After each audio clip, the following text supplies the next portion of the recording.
Alright, ladies and gentlemen, I'm here on the show, and I'm here to talk about some NBA news. So let's get on to it. So the first thing I want to talk about is via the Dan Patrick Show. Chris B. Haynes, I was on there talking about the Lakers, coaching job, and he said, and I quote, "I will be very surprised if their next head coach is anybody but J.J. Redick. Everything that I'm hearing is J.J. Redick," end quote. Chris B. Haynes on the Lakers via the Dan Patrick Show. I know people joke and be like, oh yeah, it's his podcast, but pretty sure they would call off the show and not do it if he gets the head coaching job. But I don't know. JJ's really going to give away all the credit he's worked very hard to earn when Laker fans send him death threats. Send him threats, sadly, when they struggle to win. And he's going to have podcasts after games, so I don't think they'll let him do that anymore. But I'm not really surprised by this. I kind of expected it, because I didn't think who else would get that job.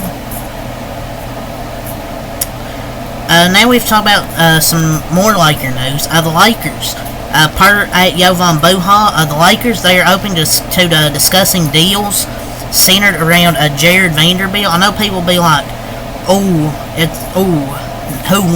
wants Jared Vanderbilt? And yeah, people should just stick to memes. Some people don't know ball. He got injured, was literally not a liability on offense no more while playing elite defense. Will the asking price be too high? Maybe, but he's one of the best switch defenders in the league. Really good defender. But I feel like these reports don't make sense, because why would they trade one of their best switch-on defenders that can guard really well? That really won't make sense to me. The Sixers regret not paying Jimmy Butler, and apparently they want to make things right. Per at Popeye and Sixers. Talking to my sources, 76ers ownership group, they kind of regret what they did 5 years ago in trading Jimmy Butler, basically. And they see the success that he's had outside of Philadelphia, and they realize he could be, in their eyes, the missing piece. And they're willing to give him the money he wants. They're even willing, I guess, maybe even give him a max extension I was talking about the other day. Well, too late. I don't know if it's too late. After what Pat said, I wouldn't think he's a Heat lifer from what you would have maybe thought, say maybe a year or two ago. But I don't know if 35-year-old Jimmy Butler's going to be the key piece, because he's too injury prone and he's getting up there in age. It's not like he's 29 years old now. It's not like he's just magically now 29 years old. Like, he's injury prone now. He's getting up there in age. It's kind of just simple as that. So Rajon Rondo is a potential candidate to join the Lakers coaching staff per at damn Wokey Sports, or Wiki, how do you say his name, Sports. End quote here from damn Wiki.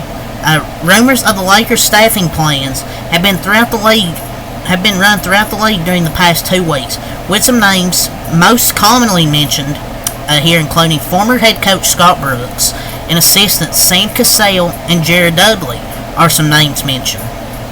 But ex-Lakers guard Rajon Rondo has also been under consideration, according to people with knowledge to this situation, not authorized to speak publicly, period, end quote. Man, they're really going to get a coaching staff. J.J. Redick, Rajon Rondo. It's going to be an all-star coaching staff, I guess. Might as well, mate. Rondo has a good basketball IQ, and though he did have several personality clashes when playing, his communication could be problematic when things aren't going to plan. But he'd benefit from a couple of years as an assistant coach first, because his basketball IQ is a big point, and I think that'd be a fire pickup. So Evan Turner talked about Jaylen Brown. He said, end quote, if you put Jaylen Brown on any other team, maybe in the top 4, your team is in position to win a championship or probably be favored, just like it is now. If you add an all NBA player to the top 4 seed, they're contenders. That's kind of obvious. It's not how they talk about Jaylen Brown, but this guy wasn't even all NBA for some reason. Dumb comment. That's kind of obvious. Stating the obvious there, Mr. Turner. So, Donovan Mitchell's role within the Cavs organization ranks among the most powerful for any superstar in the league, per at Brian Windhorst ESPN. Via ESPN Cleveland, and quote, what Donovan has with the Cavs is what LeBron has with the Los Angeles Lakers. In fact, Windhorst said, it might even be stronger. End quote. Shocked emoji.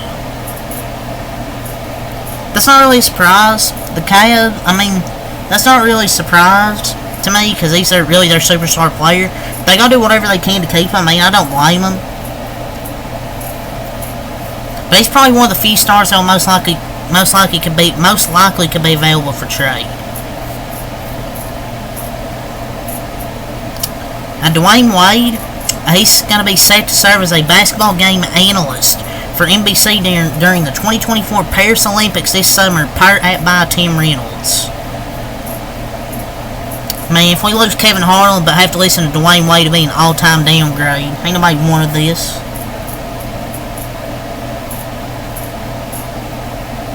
Ain't nobody want to hear that. So, two mystery teams, apparently, are willing to trade for Jimmy Butler and sign him to a full maximum extension, per Anthony Chiang. And quote, along with the 76ers, according to league sources, there are two other teams that have made it known in league circles that they would be willing to trade for Butler and sign him to a max-level contract. Butler turns 35 on September 14th. So there's two mystery teams that are willing to trade for you, maybe sign him to a full max extension. I don't know. I feel like he's going to stay in Miami, but then I get the feeling, he might want to, he could go somewhere else, but I don't know if he's going to leave Miami. I feel like he's going to stay there. But I wouldn't be surprised if they'd trade him. But I don't think it would be to say the 76ers. Because I don't think they would trade him in conference. But it depends on the trade package.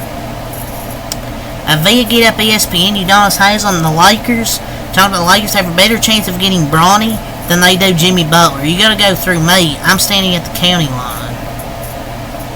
At least he's keeping it real. The Lakers have a better chance of getting Bronny than they do Jimmy. But it's kind of obvious. But yeah, it's all the NBA news I want to talk about here. A little bit of news here today, but yeah. Leave a like, comment, subscribe for more. Until next time I'm out. Peace.